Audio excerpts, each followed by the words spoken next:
अखिलेश यादव जी।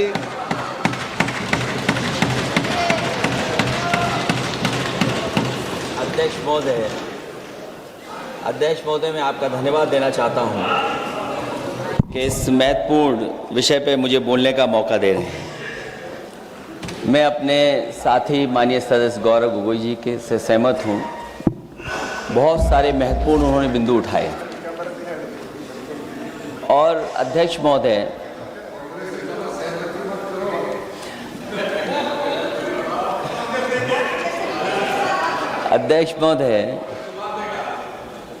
मुझसे ज़्यादा मेरे रिश्ते शायद हमारे विपक्ष के लोग ज़्यादा जान रहे हैं और जितना विपक्ष के लोग नज़र रखेंगे मैं समझता हूँ उतना रिश्ते और मजबूत हो जाएंगे।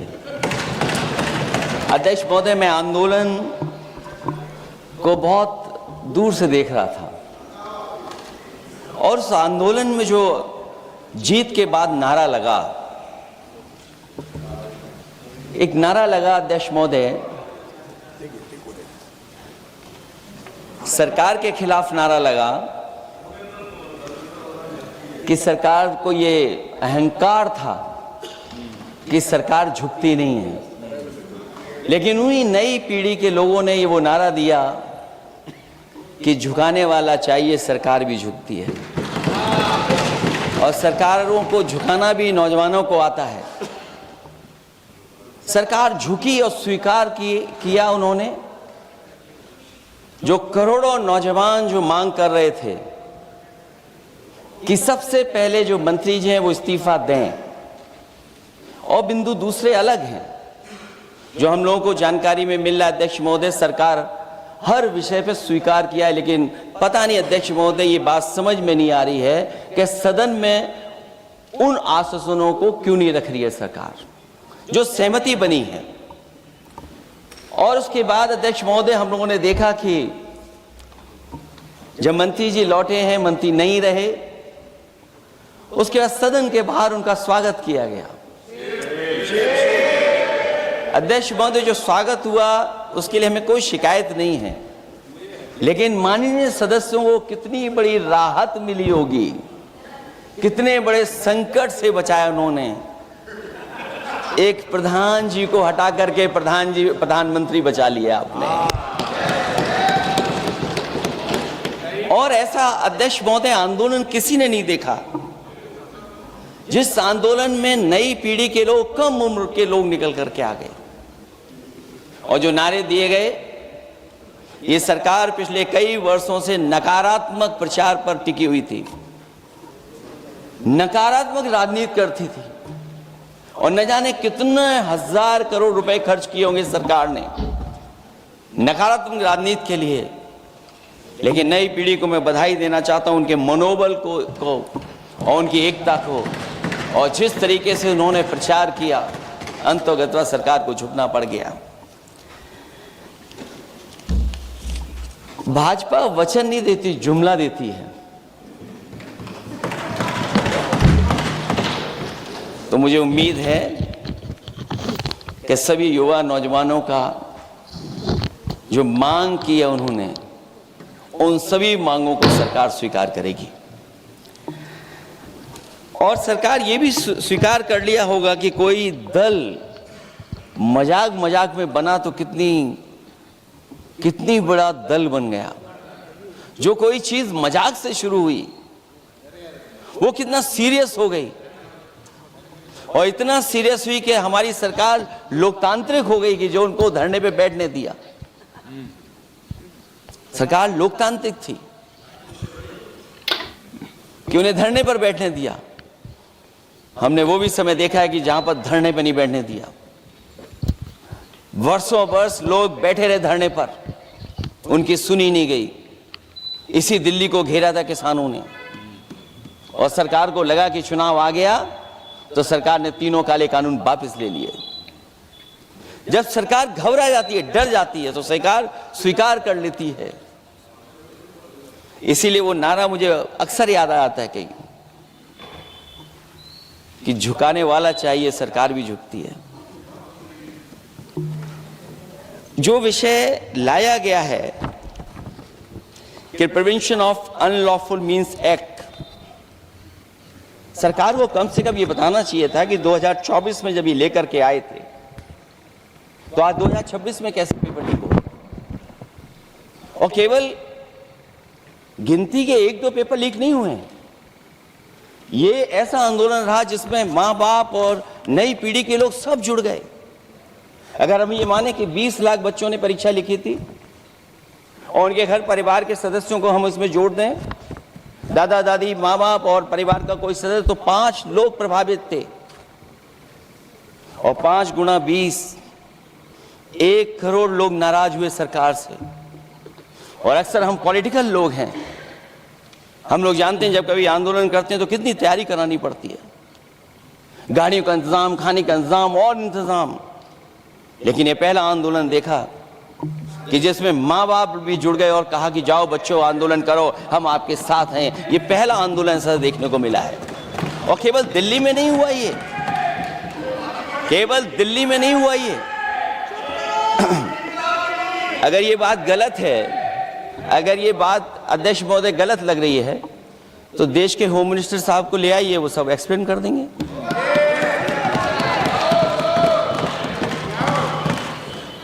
पहला आंदोलन जिसमें माँ बाप ने साथ दिया, क्योंकि परीक्षा से कितना दुखी हैं लोग। ये जो परीक्षाएं लीक हुई हैं, कई महीनों पहले ये किताब बना दी थी। और अध्यक्ष महोदय, जो लोग चढ़ावा चोरी नहीं बचा पाए, वो पेपर लीक कैसे बचा पाएंगे? जो भगवान के दरबार से दान गायब हो गया, दान चला गया, वो लोग पेपर लीक बचाएंगे? किस कानून को, जो कानून पहले बनाया उसी कानून का संशोधन करके लेकर आए? किसकी आंखों में आप धूल झोंक रहे हैं? और अगर कानून से बच रहा होता तो भाजपा की 10 साल की सरकार में 20 परीक्षाएं कैसे लीक हो गई? 20 परीक्षाएं लीक हुई अध्यक्ष महोदय, जिसमें कोर्ट तक जाना पड़ा, उसके बाद परीक्षा रद्द हुई है। दरोगा भर्ती का पेपर लीक हो गया, जूनियर इंजीनियरिंग के भर्ती का पेपर लीक हो गया, ग्राम विकास पंचायत अधिकारी का पर्चा लीक हो गया, नलकूप चालक भर्ती का, यूपी टीईटी का परीक्षा लीक हुआ। और एक बार नहीं हुआ, 3 बार पेपर लीक हुआ यूपी टेट का। हाई स्कूल बोर्ड का परीक्षा लीक कर दिया, इंटरमीडिएट की बोर्ड की परीक्षा लीक हुई, इंटरमीडिएट का फिर परीक्षा का लीक हुआ, कई बार हुई। सिपाही भर्ती लीक हुई। आप सोचिए कितनी परीक्षाएं लीक हुई हैं। और नीट परीक्षा कोई पहली बार लीक नहीं हुई, दोबारा लीक हो गई, कानून बनने के बाद लीक हुई। सहायक प्रोफेसर भर्ती लीक है, लेखपाल भर्ती लीक हुई। यूपी जैसे स्टेट, जो सबसे बड़ा स्टेट है, जहां से प्रधानमंत्री चुन करके आते हो, वहां तक पेपर लीक हो जा रहा है। और जो संस्था परीक्षा एग्जामिनेशन करा रही है, वो एनटीए में भी आउटसोर्स कर दिया आपने। हम विपक्ष के लोगों को तो डर ये लगता है अध्यक्ष महोदय, कहीं ऐसा ना हो कि ये पूरी सरकार को आउटसोर्स कर दें। आउटसोर्स सरकार है, जो सबसे विश्वसनीय संस्था है, उसमें आउटसोर्स पे आपने कर्मचारी को रखा हुआ है। किस बात की जवाबदेही है? यही अकाउंटेबिलिटी है आपकी? कहीं अकाउंटेबिलिटी ये तो नहीं है? आप अकाउंटेबिलिटी को ये कहीं समझ बैठे हो कि अकाउंट को भर दे वो एबिलिटी वाला ही हमें चाहिए? कहीं वो अकाउंटेबिलिटी तो नहीं है? आप बताइए, एनटीए को आउटसोर्स किया हुआ है आपने। जिस संस्था की जिम्मेदारी है महत्वपूर्ण परीक्षा कराने की, उसमें सब आउटसोर्स।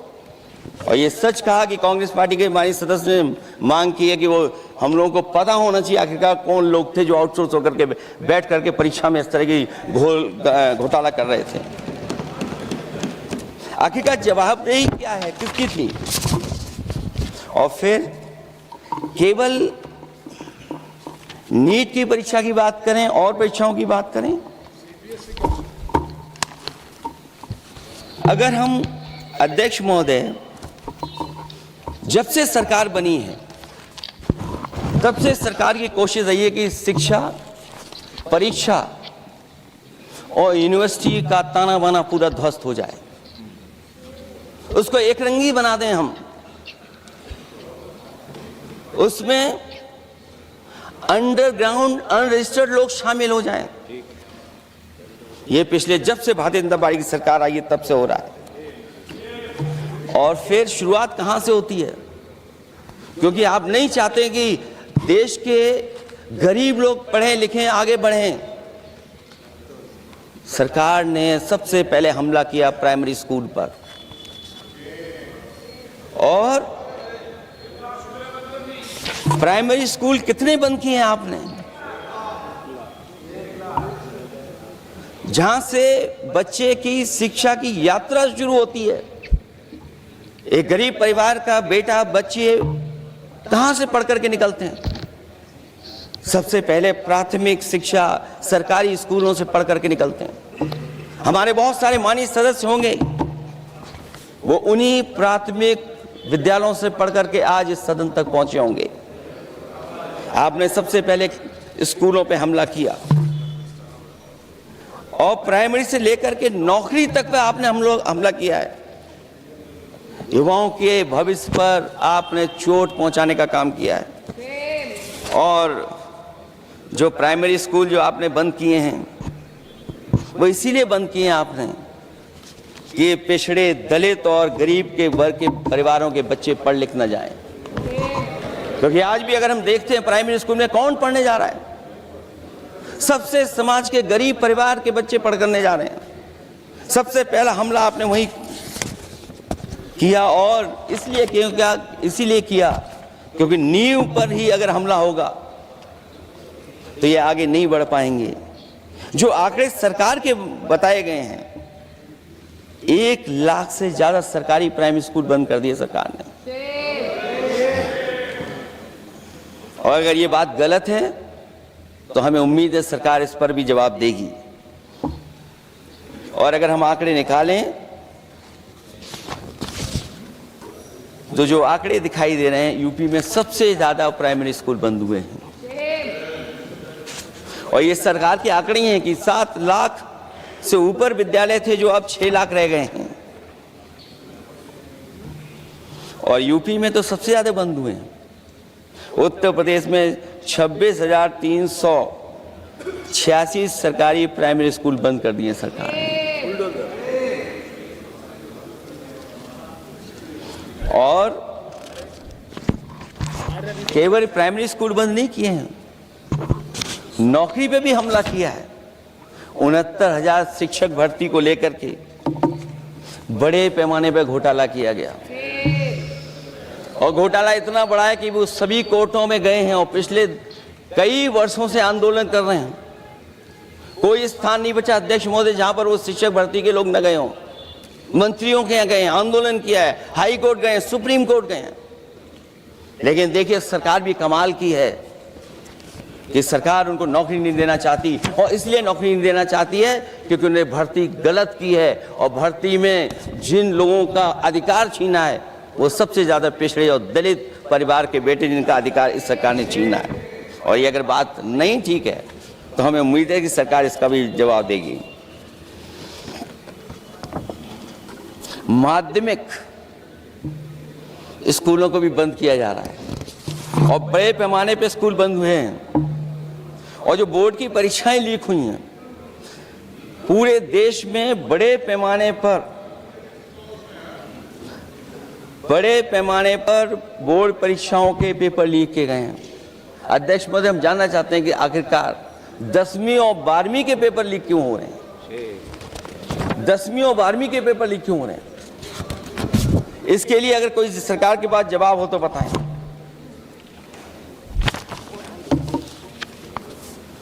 और जो बच्चियों ने जान दी है नीट की परीक्षा में, जब परीक्षा का पेपर लीक हो गया है, अध्यक्ष महोदय, मैं अपनी तरफ से, पार्टी की तरफ से और सभी की तरफ से उन्हें श्रद्धांजलि देता हूं। और हमें उम्मीद है कि सरकार उन बच्चों की मांग मानेगी जिन बच्चों ने ये शर्त रखी है कि उनके परिवार के लोगों को 1 करोड़ मुआवजा दिया जाए। जब उच्च शिक्षा में जिस तरीके से भर्ती हो रही है, अध्यक्ष महोदय, जो उच्च शिक्षा की भर्ती है उसमें जो अपॉइंटमेंट हो रहे हैं उनके बारे में तो क्या चर्चा करें कि जब संस्था पे सबसे ऊपर बैठा व्यक्ति ही अन्याय करेगा तो पूरी संस्था में अन्याय होगा। जब से ये सरकार आई है, जो बड़ी बड़ी संस्थाएं हैं उन सब संस्थाओं में एक रंगी लोगों को बैठा करके उन संस्थाओं को ध्वस्त करने का काम कर रहे हैं, और न केवल उन संस्थाओं को खराब कर रहे हैं बल्कि अध्यक्ष महोदय,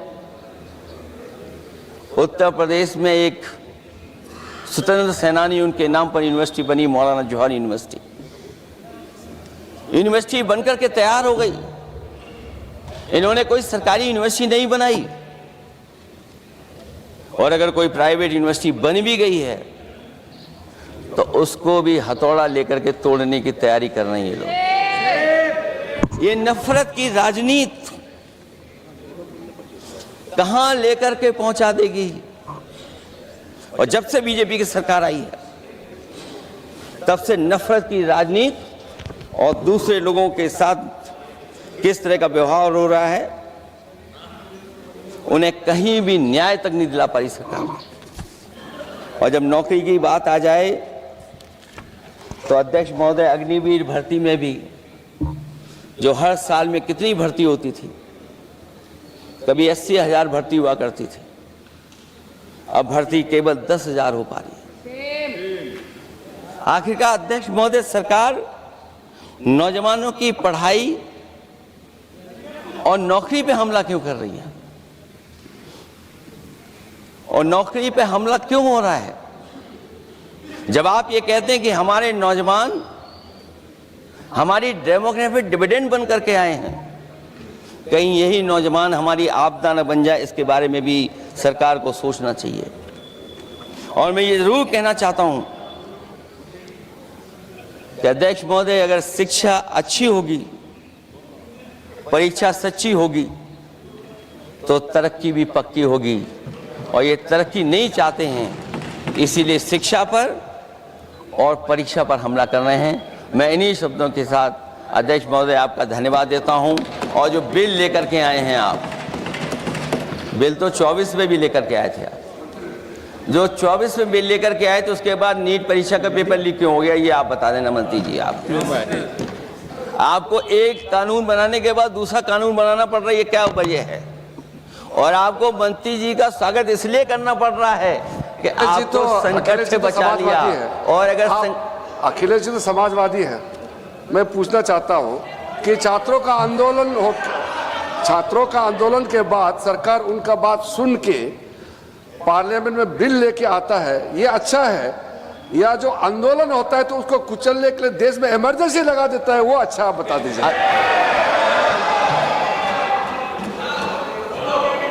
अध्यक्ष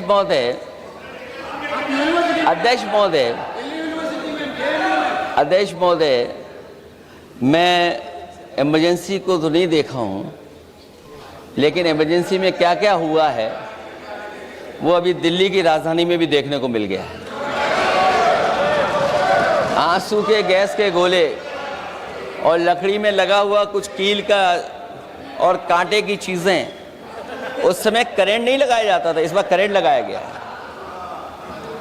तो ये इमरजेंसी के बराबर ही हुआ है हमला, कम नहीं है। इमरजेंसी से कम अन्याय नहीं कर रहे हैं आप लोग। और याद करिए अध्यक्ष महोदय, अगर इमरजेंसी इन्हें याद आ गई है, अगर इमरजेंसी अध्यक्ष महोदय इन्हें याद आ गई है, तो इमरजेंसी के बाद भी परिवर्तन हुआ था, और हमें भरोसा है कि इसके बाद भी परिवर्तन होगा। और अध्यक्ष महोदय, मैं आखिरी में कहना चाहता हूं, कानून से नहीं, नियत साफ होगी तब नीट का परीक्षा साफ होगी। सवाल कानून का नहीं है, आपकी नियत साफ नहीं है। और जिस समय आपकी नियत साफ होगी तो परीक्षा भी साफ हो जाएगी। और हमारे साथी जो कुछ और बातें उठा रहे हैं, आज मौका नहीं है लेकिन आपको भगवान भी माफ नहीं करेंगे, क्योंकि आप चढ़ावा चोरी में शामिल हुए हैं। और चढ़ावा ही नहीं, जो गुप्त दान था वो भी चोरी हुआ है, गुप्त दान। और ये पाप की श्रेणी में नहीं आता है, महापाप की श्रेणी में आता है। Akhilesh ji bill pay. और अध्यक्ष महोदय, आखिरी में मैं इतना ही कहना चाहता हूं, शिक्षा की रक्षा के लिए जो आंदोलन हुआ है वो हमेशा आंदोलन जीतेंगे। बहुत बहुत धन्यवाद, बहुत बहुत आभार प्रकट करता हूं आपका।